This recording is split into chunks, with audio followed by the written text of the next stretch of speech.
Hello friends, today we are going to discuss the Kubla Khan.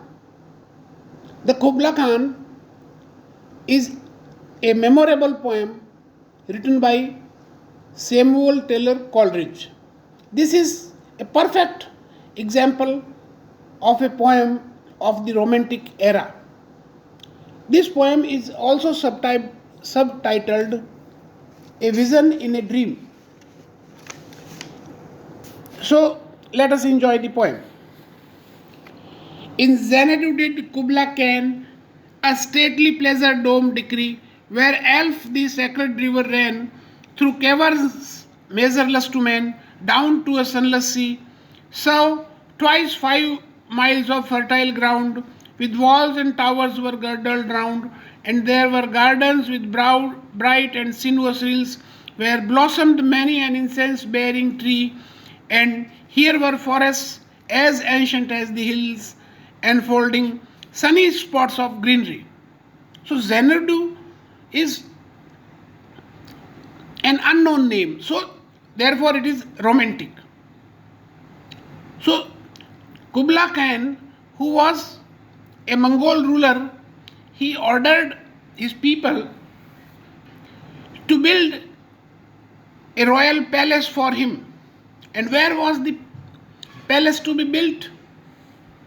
The location is where the river, sacred river, Elf ran. And what was the path of the river? Through caverns measureless to men. Means the river Elf passed through those caves where nobody could reach. The river passed through caverns which were measureless to men, which were inaccessible for human beings. So can you imagine such a place where nobody could reach, and Kubla Khan was going to build his palace? So twice 5 miles of fertile ground. Twice 5 miles means 10 miles of fertile ground. Look, 10 miles of area was encircled to build the palace. With walls and towers were girdled round. Girdled means encircled. And there were gardens bright with sinuous rills. Rills are small rivers, streams, small brooks. So sinuous means winding. You can say mazy. Yes. So sinuous rills where blossomed many an incense-bearing trees, and there were many trees like sandalwood. So this type of trees are incense-bearing trees. Incense means good smell, like sandalwood, chandan. It gives you good smell. So good smelling trees were grown there, and here were forests as ancient as the hill. And look, the forest was as old as the hills. So the hills were probably made when the earth was made, and so the forest was as old as the earth itself. Means how old it was means nobody had come here. This indirectly gives a suggestion why the forest was old, why nobody had pruned the forest, because nobody had ever reached. So the meaning is Kubla Khan ordered his people to build a palace for him in an area which was probably mountainous, which was probably a large forest, and in that forest there was a river. It was known as a sacred river, like the sacred Ganges, Ganga Nadi ki tarah Pavitra Nadi.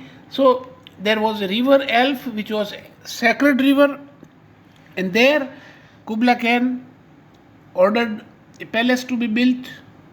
Now the forest was as old, means nobody had reached there. I mean, where the palace was to be built, it was not reachable for human beings, and nobody had ever gone there. So now the point is, why did Kubla Khan choose such a place? I mean, such a desolate place where nobody lived. But oh, that deep romantic chasm which slanted down the green hill athwart a cedarn cover, a savage place as holy and enchanted as ever beneath a woman was. As ever beneath a waning moon was haunted by woman wailing for her demon lover. And now look, because this is a secluded place, this is a desolate place, so it must be romantic and it must be awesome, it must be awe inspiring, it must cause fear in your minds. Oh, but that deep romantic chasm, romantic means unusual, and chasm is a type of valley, part of valley, which slanted means there was a slope down the green hill. The hill was green. Why? Because it was covered with green trees. Green hill athwart a cedarn cover. So the slope of the mountain was covered with cedar tree. Cedar is a type of tree grown in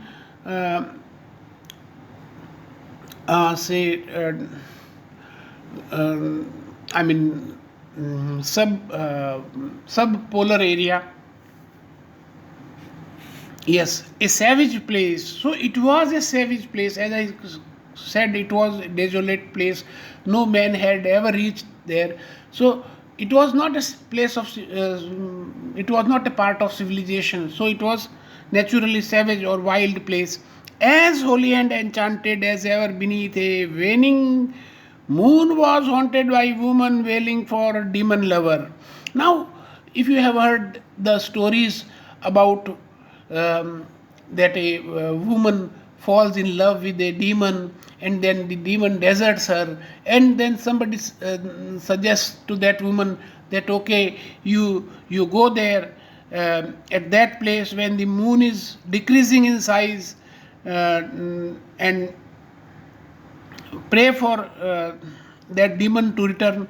So it is that type of story that Coleridge is going to create, and this is an atmosphere of fear, surcharged with anxiety. Now what is going to happen? And from this chasm means the slope or this part of valley, with ceaseless means unending, turmoil is disturbance, seething means coming out, as if this earth in fast thick pants were breathing. So as if the earth was breathing in gaps. So what came out? A mighty fountain momentarily was forced. So from that valley or that part of valley, a fountain, water was coming out forcefully from the earth, and amid whose swift half intermittent burst huge fragments vaulted like rebounding hail or chaffy grain beneath the thresher's flail. And amid these dancing rocks at once and ever, it flung up momentarily the sacred river, 5 miles meandering with mazy motion. Through woods and dale the sacred river ran, then reached the caverns measureless to man, and sank in tumult to a lifeless ocean. And amid this tumult Kubla heard from far ancestral voices prophesying war. So from that fountain there were bursting out huge fragments, means huge pieces of stone, vaulted like rebounding hail. Hail, Ola. When the hailstorms strike the earth, the pieces of hail rebound like a ball. Or chaffy grain beneath the thresher's flail. The poet gives another imagery that how the grain falls down the thresher and then again it jumps up in the air. So in this manner, large pieces of stone, pebbles were coming out along with the water of the fountain, and then those pebbles were rebounding on the earth. So it was a very horrible scene, you might call it. And amid these dancing rocks, so these rocks were dancing, these pebbles were dancing, At once and ever it flung up momently the sacred river, and from that fountain came the river Elf. It so 5 miles meandering. Meandering means mazy, as it has been told. It was a mazy. Going zigzag, going in zigzag fashion. 5 miles meandering with mazy motion. So the river did not have a straight path, but it had a rather zigzag path through wood and dale. So through forest and through dale means valleys. The sacred river ran. So this river passed through a jungle which had never been reached by human beings, and sank, and the river sank in tumult. Tumult means with a noise, to a lifeless ocean. So this lifeless ocean must be the Arctic Ocean, because it remains frozen about say 10 to 11 months in a year. And amid this tumult, Kubla Khan heard from ancestral voices prophesizing war. And at this place, Kubla guessed that his ancestors, his forefathers, were calling him, and they were predicting that Kubla will have to fight a war. So this is very unusual. A palace is going to be built at a secluded place, at a desolate place, and then the place is so romantic, and then Kublai heard voices of his ancestors. Now, how is that possible? So this is what is all romanticism about. The shadow of the dome of pleasure floated midway on the waves, where was heard the mingled measure from the fountain and the caves. It was a miracle of rare device, a sunny pleasure dome with caves of ice. The shadow of the dome of pleasure. So that palace which was built, the palace was so tall that the shadow of that palace floated midway on the waves, means on the Arctic Ocean probably, where was heard the mingled measure. Mingled means mixed music from the fountain and the caves. So the suddenly bursting of the fountain and the passing of the river through those caves, mazy motions. So it was wonderful. It was a miracle of rare device, means this type of feature was not visible elsewhere on earth. A sunny pleasure dome with caves of ice. So the top of that palace tower was sunny, and the basement of that palace was covered with ice. Now this is very simple, because in the subpolar area the sun is always slanting. The sun is never straight. So the setting sun might touch the roof of the palace, and then the shadow will be longer, and so it might fall in a sea which may be very far from that actual palace. So the shadow of the palace fall on the sea, and so the top of the palace was sunny, but at the ground floor the situation was such that the ice covered the ground floor. So it was a contrast, that the top is sunny and the ground is icy. A damsel with a dulcimer in a vision once I saw. It was an Abyssinian maid, and on her dulcimer she played, singing of Mount Abora. Could I revive within me her symphony and song? To such a deep delight it would win me, that with music loud and long I would build that dome in air, that sunny dome, those caves of ice, and all who heard should see then there, all should cry, beware, beware. Now This is another part of this poem.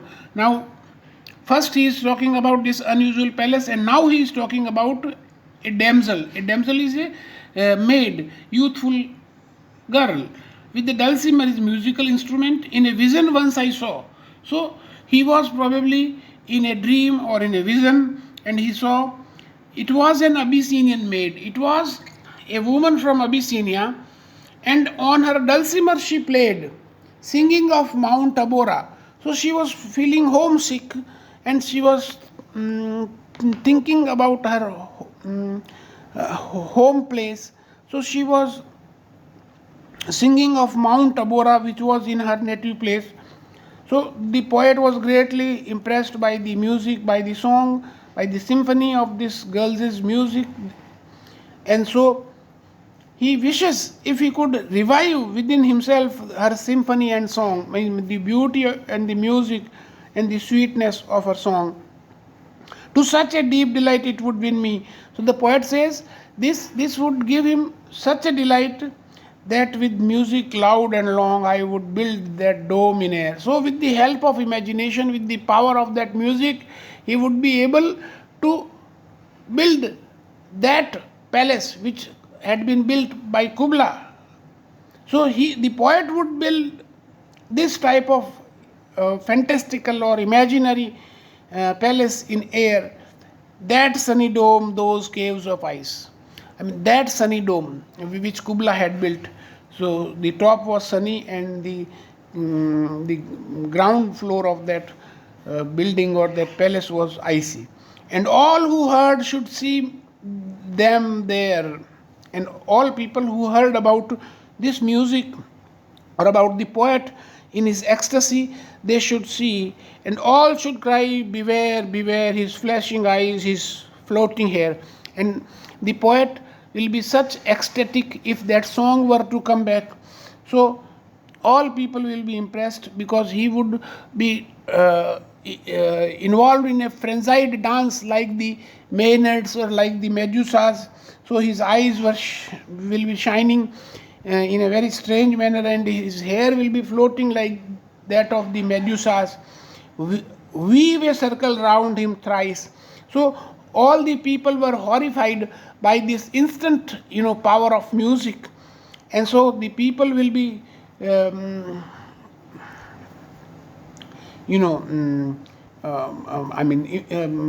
people will be impressed by the magic spell that the poet's music had cast, and then they will be so surprised, so amazed, that they will close their eyes with holy dread, means holy fear, for he on honeydew hath fed and drunk the milk of paradise. And the poet would not look like an ordinary person, but the people will guess that he had probably come from a different planet, and he was probably immortal, because the poet was able to recreate the song of that Abyssinian maid.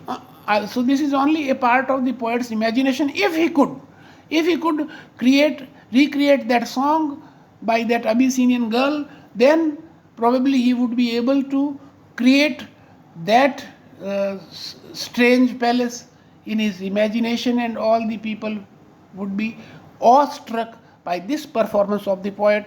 Thank you, friends.